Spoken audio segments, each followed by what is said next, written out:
दोस्तों, जैसा कि आप लोग जानते हैं कि नई शिक्षा पद्धति या न्यू एजुकेशन पॉलिसी 2020 अभी-अभी आई हुई है। कहीं इसमें क्या बदलाव हो गए हैं, क्या बदलाव शिक्षक के लिए हुए हैं, क्या आपको बेनिफिट्स होने वाला है, क्या लॉस होने वाला है, ये सारा डिस्कशन एक पूरा एनालाइज़ हम लोग करने वाले हैं न्यू पॉलिसी 2020 के बारे में। तो गाइस वीडियो पूरा देखिएगा, लास्ट में कुछ ऐसे मोमेंट्स होंगे जो आप लोगों के लिए बहुत काम के होंगे। तो गाइस आप लोग जानते हैं लगभग 34 साल के बाद ऐसा हुआ है, लगभग 34 ईयर्स यानी 34 साल के बाद ये शिक्षा नीति में बदलाव लेकर आया गया है। और गाइस न्यू एजुकेशन पॉलिसी में जो 12वीं की कक्षा थी जिसे आप लोग 10+2 के नाम से जानते थे उसे बदल दिया गया है। अब वो फिफ्थ, थ्री, थ्री और फोर्थ में बांट दी गई है। सबसे इंपॉर्टेंट बात तो यहाँ पर ये है। दूसरी हम बात करेंगे गाइस, तो पहले 5 वर्ष की पढ़ाई के लिए आप फाउंडेशन स्टेज में रहेंगे। मतलब बच्चों की जो पहले 5 साल की कक्षा होगी वो उनके फाउंडेशन को, उनके बेस को तैयार करने के लिए वो उन्हें शिक्षित किया जाएगा। गाइस इसमें अगर हम देखें तो प्री प्राइमरी में और कक्षा 3 तक के बच्चे होंगे, कक्षा 1 और 2 भी शामिल होगी। मतलब जो फाउंडेशन कोर्स होगा वो कक्षा 1 टू 5th के लिए होगा। मतलब 1 से 5 तक आप बच्चों का यहाँ पे फाउंडेशन तैयार किया जाएगा न्यू एजुकेशन पॉलिसी 2020 के अकॉर्डिंग। अब गई कक्षा 1 टू 5th तक भाई शिक्षा कैसी होगी? देखिए आज शिक्षा यहाँ पे बोरिंग नहीं होगी। आज शिक्षा खेलकूद के माध्यम से दी जाएगी और कुछ ऐसी एक्टिविटी, कुछ ऐसी गतिविधियां कराई जाएगी और इन गतिविधियों के माध्यम से पढ़ाई को रोचक बनाते हुए पढ़ाया जाएगा, ऐसा कहती है न्यू एजुकेशन पॉलिसी 2020। अब गई कक्षा 3 से 5 तक, अ, कक्षा 3 से 5 तक बच्चे को कुछ इस तरह पढ़ाया जाएगा ताकि वो भविष्य के लिए तैयार हो। उनका भविष्य निर्माण का कार्य यहीं पे किया जाएगा कक्षा 3 से 5 तक, ऐसा कह रही है न्यू एजुकेशन पॉलिसी। कक्षा 6 से 8 तक मिडिल स्टेज होगी। अब गाइस हम चलते हैं कक्षा 6 टू 8 तक। 6 टू 8 तक क्या होने वाला गाइस? यहाँ पे आपको देखने को मिल रहा है मिडिल एज। गाइस कक्षा 6 से 8 तक बड़ा परिवर्तन हुआ है। क्या परिवर्तन हुआ है ये देखते हैं। ऐसा कहा गया है कि भाई कक्षा 6 टू 8 जैसा भी बच्चा पढ़ता था ना, केवल सब्जेक्ट पढ़ रहा है, आज ये केवल सब्जेक्ट नहीं पढ़ेगा गाइस। कक्षा 6 टू 8 में बच्चे को व्यवहारिक ज्ञान दिया जाएगा, बच्चे को कंप्यूटर कोडिंग सिखाई जाएगी, सॉफ्टवेयर डेवलपमेंट आदि चीजें बच्चों को कक्षा 6वीं से ये ट्रेनिंग दी जाएगी। व्यवहारिक ज्ञान बच्चों को यहाँ पे देने लग जाएंगे।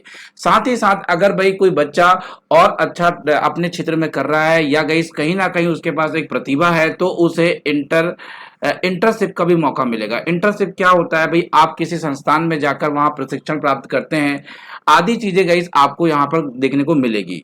और यहाँ पे देखें, अगर यहाँ पे रुचि रखता है बच्चा कक्षा 6वीं से के बाद अगर किसी चीज में रुचि रखता है तो भाई उसे प्रैक्टिकल ट्रेनिंग भी दी जाएगी। मतलब अगर किसी चीज की वो लैब में जाकर प्रैक्टिकल करना चाहता है या किसी भी चीज का वो प्रैक्टिकल करना चाहता है, प्रैक्टिकली रूप से सीखना चाहता है, तो उसे प्रैक्टिकल ट्रेनिंग प्रोवाइड कराई जाएगी। आगे हम चलें तो गाइज यहाँ पे जो रटन पद्धति थी, न्यू एजुकेशन पॉलिसी 2020 कहती है कि भाई रटन पद्धति को हम समाप्त कर देंगे, खत्म करने वाले हैं। आप छात्रों में विश्लेषण योग्यता बढ़ाएं, समस्या समाधान योग्यता बढ़ाएं, उनके सोचने का स्तर बढ़ाएं। क्योंकि गाइज आज बच्चों को आप कोचिंग संस्थानों में या स्कूलों में जो रटन पद्धति है वहां ये मुक्त करना चाहती है न्यू एजुकेशन पॉलिसी। आगे हम चलें तो 5वीं तक की कक्षा जो होगी वहां पे आपको केवल मातृभाषा में शिक्षा होगी या स्थानीय भाषा में शिक्षा होगी या मैं कह सकता हूं राज्य भाषा में आप शिक्षा दे सकते हैं। और गाइज यहाँ पे अंग्रेजी अनिवार्य नहीं होगी। अंग्रेजी पढ़ना है या नहीं पढ़ना है, इंग्लिश पढ़ना है या नहीं पढ़ना है, ये डिपेंड करेगा उनकी चॉइस पर। मतलब एक प्रकार से देखा जाए तो अंग्रेजी की पढ़ाई में अनिवार्यता अब नहीं रहेगी। अंग्रेजी की पढ़ाई अब गाइस एक चॉइस होगी कि भाई आप सब्जेक्ट अंग्रेजी पढ़ना चाहते हैं तो आप जरूर पढ़ेंगे। साथ साथ में गाइस आप लोगों को पता होगा त्रिभाषा सूत्र। भाई त्रिभाषा सूत्र का भी न्यू एजुकेशन पॉलिसी 2020 पालन करेगी। मतलब बच्चों को यहाँ 3 भाषाएं पढ़ाने की बात होगी। आगे हम बात करें कक्षा 9 से 12 तक की पढ़ाई जो होगी गाइस, ये लास्ट स्टेज होगी, अंतिम स्टेज होगी ये पढ़ाई की। अगर स्कूली जीवन की हम लोग बात करें तो अब यहाँ पे एक बड़ी खुली छूट दी गई है। क्या छूट दी गई है? इसमें एक बड़ा परिवर्तन आया है। भाई क्या होता था पहले, जब आप 9वीं से 12वीं तक की कक्षाओं में आपको जैसे ही आप 10th क्लियर होते थे उसके बाद एक सब्जेक्ट आपको चूज करना पड़ता था। तो गाइज आज उसमें आप लोग ऐच्छिक रहेंगे। जो आर्ट्स वाला बच्चा है वो बायोलॉजी की पढ़ाई कर सकता है, बायोलॉजी वाला आर्ट्स की कर सकता है। इवन गाइज अगर आप यहाँ पे 12th आर्ट्स से पास हुए हैं, अगर कॉलेज में आप मैथ्स पढ़ना चाहते हैं या बायोलॉजी पढ़ना चाहते हैं तो आप बायोलॉजी भी पढ़ सकते हैं। यहाँ पे एक बड़ी छूट दे दी गई है बच्चों को। ऐसा नहीं है कि भाई 12th में अब वो आर्ट्स से पास हुआ है तो आगे जाके वो मैथमेटिक्स नहीं पढ़ सकता, डेफिनेटली पढ़ सकता है, बायोलॉजी पढ़ सकता है। वो गाइस कोई भी सब्जेक्ट कोई भी बच्चा पढ़ सकता है, यहाँ पे ये कहा जा रहा है न्यू एजुकेशन पॉलिसी में। आगे चलें तो भाई यहाँ पे शिक्षक और छात्र के अनुपात की बात होती है, तो ये कहते हैं कि शिक्षक और छात्र का अनुपात जो होगा वो 30:1 का होगा, या गाइस इससे कम होगा, इससे ज्यादा नहीं होगा, इससे कम होगा, ऐसा कहती है न्यू एजुकेशन पॉलिसी। तो यहाँ आगे चलेंगे तो हम देखते हैं गाइस इसमें 9th और 12th में आपने देखा है अभी क्या होता था, जो 10th की बोर्ड परीक्षाएं होती थी, है ना, 10th और 12th की बोर्ड परीक्षाएं होती थी, तो ये बोर्ड परीक्षाओं को समाप्त कर दिया गया है, जो साल में एक बार होती थी, आपको पता था साल में एक बार ली जाती थी, तो ये परीक्षाओं को भाई समाप्त कर दिया गया है, इन परीक्षाओं को अंत कर दिया गया है। अब गाइस यहाँ सेमेस्टर सिस्टम चलेगा। अब सेमेस्टर सिस्टम क्या होता है, सेमेस्टर सिस्टम में हर 6 मंथ में बच्चे को पेपर देना होगा, और ये 6 मंथ में उसे पास होना होगा। जब दोनों 6-6 महीने के, जैसे ये 6 महीने में पहला एग्जाम हुआ, इसे बच्चे ने पास कर लिया, इसे भी पास कर लिया, इन दोनों को मिलाकर एक रिजल्ट तैयार किया जाएगा, वो रिजल्ट उसे वर्ष के अंत में दिया जाएगा। पर गाइस ऐसा नहीं है कि आज अब बच्चा केवल लास्ट में पढ़ेगा परीक्षाओं के समय, अब उसे पूरा साल पढ़ना पड़ेगा, क्योंकि सेमेस्टर वाइज हो गया है, तो 6-6 महीने में पढ़कर पेपर देने होंगे, और दोनों का कंबाइन करके यहाँ पे रिजल्ट बनाया जाएगा। ऐसा कहाँ से होगा, 9 to 12 ऐसा आपको देखने को मिलेगा। 9 to 12 यहाँ पे सेमेस्टर सिस्टम कर दिया गया है, जैसा कि सीबीएसई पहले से इन चीजों को कहीं ना कहीं फॉलो कर रही थी। गाइस आगे चलते हैं, दोनों सेमेस्टर का जोड़ा जाएगा और उनका रिजल्ट दिया जाएगा, जैसा कि आप लोगों को मैंने बताया।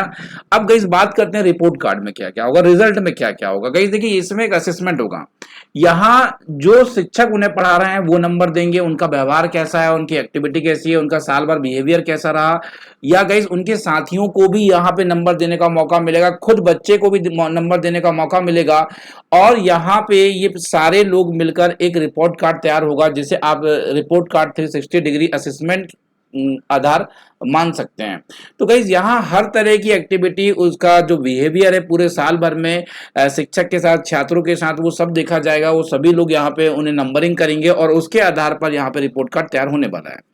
अब गाइज कॉलेज एडमिशन की बात करें, देखिए गाइज एक प्रॉब्लम जा रही थी बच्चों को बड़ी, कि आपने 12th क्लियर किया है, आपने 12th किया है, कुछ बच्चों का 45% आ गया, अब वो बच्चे को ना कॉलेज में एडमिशन नहीं मिल रहा था। आपको पता है बच्चों को कॉलेज में एडमिशन नहीं मिल रहा था, तो भाई इसकी भी एक सुविधा उपलब्ध करा दी है उन्होंने, कि भाई आप यहाँ पे CAT देके आओ, है ना, क्या देके आओ, CAT क्या होता है, कॉमन एप्टीट्यूड टेस्ट। ये कॉमन एप्टीट्यूड टेस्ट आप दीजिए। अब जब ये टेस्ट आप देते हो, इसमें जितने अच्छे आपके मार्क्स आएंगे वो परसेंटेज इस 12th के परसेंटेज में जोड़ दिए जाएंगे। अब आप जो कॉलेज में आपका एडमिशन नहीं हो रहा था परसेंटेज के कारण, आप उसमें एडमिशन ले सकते हैं। तो गाइस ऐसा नहीं रहा आज की आज 12th में आपके 45% हो गए हैं तो आप यहाँ पे PhD नहीं कर सकते। आपको ये CAT निकालना है, CAT में अच्छा परसेंट बनाना है, 12th में परसेंट उसका इंक्लूड हो जाएगा और आपको उसमें एडमिशन दे दिया जाएगा कॉलेज में। ये बड़ी अच्छी बात लगी मुझे एजुकेशन पॉलिसी में। आप लोगों को बताइएगा गाइस ये कैसा लगा आपको, ये कॉलेज वाला बड़ा अच्छा सा मुझे लगा है बच्चों के लिए। आगे हम चलें गाइस तो यहाँ पे SSRA आपको देखने को मिलेगा, मतलब स्टेट स्कूल रेगुलेटरी अथॉरिटी यहाँ पे बनाई जाएगी, जिसमें अगर आप देखेंगे तो चीफ जो होंगे शिक्षा विभाग से कुछ जुड़े हुए मुख्य व्यक्ति आपको यहाँ देखने को मिलेंगे। यहाँ गाइस जैसे आप देख पा रहे हो, जो बच्चा अगर 12th से बीएड करना चाहता है तो उसे 4 ईयर का बीएड करना होगा। जो बच्चा स्नातक से बीएड करना चाहता है उसे 2 वर्ष का बीएड करना होगा। और जो बच्चा पोस्ट ग्रेजुएशन का कोर्स करके, जैसे कि गाइस आप लोगों ने एमए किया है और उसके बाद, या आपने एमएससी किया है और उसके बाद आप कहीं ना कहीं बीएड करना चाहते हैं, तो आपका बीएड जो होगा वो 1 वर्ष का होगा। ये चीजें बड़ी अच्छी लगी मुझे कि भाई किसी के पास मास्टर डिग्री है तो वो 1 साल में ही बीएड को कंप्लीट कर लेगा। आगे चलें तो यहाँ पे आपको देखने को मिलता है ECCE, मतलब early childhood care and education. इसके अंतर्गत अगर आप देखेंगे तो गाइज यहाँ पे आंगनबाड़ियों को विशेष महत्व दिया जाएगा, मतलब प्राइमरी शिक्षा से आंगनबाड़ी को जोड़ा जाएगा। आंगनबाड़ी आप जानते हैं, प्राइमरी शिक्षण से आंगनबाड़ी को जोड़ा जाएगा और कहीं ना कहीं यहाँ पे शिक्षा का प्रसार किया जाएगा। तो गाइज यहाँ देखिए हम तो टेट लागू होगा up to secondary level. Secondary level में भी अब टेट आपका काम करने वाला है, ये बड़ी अच्छी बात है। और शिक्षक को गैर कार्यों से हटा दिया जाएगा, केवल शिक्षक, यहाँ देखेंगे तो चुनाव में शिक्षक को ड्यूटी लगेगी, पर BLO या MDMSE में शिक्षक अब कार्य नहीं करते हुए दिखाई देंगे। अतिरिक्त कार्य यहाँ पे शिक्षकों को नहीं दिया गया है। अब गाइस हम बात करें तो यहाँ पे एक कमेटी बनाई जाएगी जिसे आप SCMC कहते हैं, यानी स्कूल कॉम्प्लेक्स मैनेजमेंट कमेटी एक बनाई जाएगी, जो गाइस स्कूल के सारा मैनेजमेंट देखेगी। और शिक्षक की नियुक्ति अगर आप कर रहे हो, आज देखिए शिक्षक की नियुक्ति की हम बात करते हैं तो गाइस इसमें शिक्षक को डेमो देना पड़ेगा, उसकी स्किल्स चेक होगी, उसका इंटरव्यू होगा, उसका टेस्ट होगा और उसके बाद उसकी भर्ती होने वाली है। तो यहाँ पे शिक्षक लोगों के लिए थोड़ा सा टफ, उन्हें डेमो देना पड़ेगा, स्किल्स टेस्ट देना पड़ेगा और इंटरव्यू भी उनका यहाँ पर होने वाला है। आगे हम चलें तो यहाँ पे एक बड़ी अच्छी बात आई है शिक्षकों के लिए कि भाई उनका बार बार ट्रांसफर होता था, तो अब नई पॉलिसी जो अब आएगी उसमें इनका ट्रांसफर लगभग नहीं होगा, अगर होगा भी तो पदोन्नति यानी प्रमोशन के लिए उनका ट्रांसफर होगा, अदरवाइज बेकार में उनका यहाँ से वहां ट्रांसफर नहीं किया जाएगा। ये कह रही है आपकी न्यू एजुकेशन पॉलिसी 2020। आगे चलें तो ग्रामीण इलाकों में भाई यहाँ पे आपको क्वार्टर बनी हुई देखने को मिलने वाली है। ये कहता है कि भाई ग्रामीण स्कूल में जहाँ दूर दराज है, जहाँ शिक्षा को पहुंचने बड़ी डिफिकल्टी से रहने में, तो वहाँ पे इन्हें क्वार्टर प्रोवाइड कराई जाएगी। साथ साथ में यहाँ ये भी कहा गया है कि भाई जो आरटीई है, आरटीई 12 से 18 वर्ष तक के लिए लागू होगा। पहले आप लोगों को पता है 6 से 14 वर्ष तक की बात करते थे, हम इसे बढ़ाकर इन लोग कहीं ना कहीं 18 तक करने की यहाँ पे बात कर रहे हैं। साथ साथ में मिड डे मील जब चलेगा, इसके साथ साथ हेल्थ ब्रेकफास्ट की भी यहाँ पे बात की जा रही है कि बच्चों को एक हेल्दी ब्रेकफास्ट भी दिया जाए मिड डे मील के साथ साथ। तो ये सारी बात चल रही है। साथ साथ में जो 3 लैंग्वेज था, त्रिभाषा सूत्र था, उसमें कहीं ना कहीं स्कूल अभी भी 3 भाषाओं को पढ़ाता हुआ दिखाई देगा बच्चे को, और कम से कम गाइस एक फॉरेन लैंग्वेज बच्चा पढ़ाना जरूरी तो नहीं होगा, पर गाइस एकदम मतलब कंपलसरी नहीं होगा, पर कहीं ना कहीं 3 भाषाएं बच्चों को यहाँ पे पढ़ानी पड़ेगी। और साथ साथ में यहाँ पे विज्ञान और गणित के एजुकेशन को बढ़ावा दिया जाएगा। यहाँ ये बताया गया है कि हर एक बच्चा कहीं ना कहीं विज्ञान और गणित को पढ़े, ऐसी कुछ यहाँ पे व्यवस्था की जाएगी। अब गाइस यहाँ पे कहीं ना कहीं आप देखेंगे तो स्थानीय भाषा को महत्व दिया जाएगा कि भाई स्थानीय भाषा है, इससे कहीं ना कहीं इंपॉर्टेंस महत्व दिया जाएगा। एनसीईआरटी पूरे देश में नोडल एजेंसी होगी, जो भी पाठ्यक्रम होगा वो एनसीईआरटी यहाँ पे बनाने वाली है। एनसीईआरटी के बनाया गया पाठ्यक्रम यहाँ बच्चों को पढ़ने को मिलेगा, और कहीं ना कहीं स्कूलों को राजनीति और सरकारों के हस्तक्षेप से दूर रखा जाएगा, राजनीति यहाँ समाप्त कर दी जाएगी स्कूल में। तो गाइज यहाँ पे बहुत अच्छी अच्छी बातें देखने को मिली है। आप लोगों को भी शायद कुछ बातें अच्छी लगी हो, कुछ बातें अच्छी ना लगी हो। तो गाइज आपने वीडियो पूरा देखा, इसके लिए बहुत बहुत धन्यवाद। अगर वीडियो पसंद आया तो अपने दोस्तों के साथ शेयर कर सकते हैं, और गाइज इस वीडियो को लाइक भी कर सकते हैं।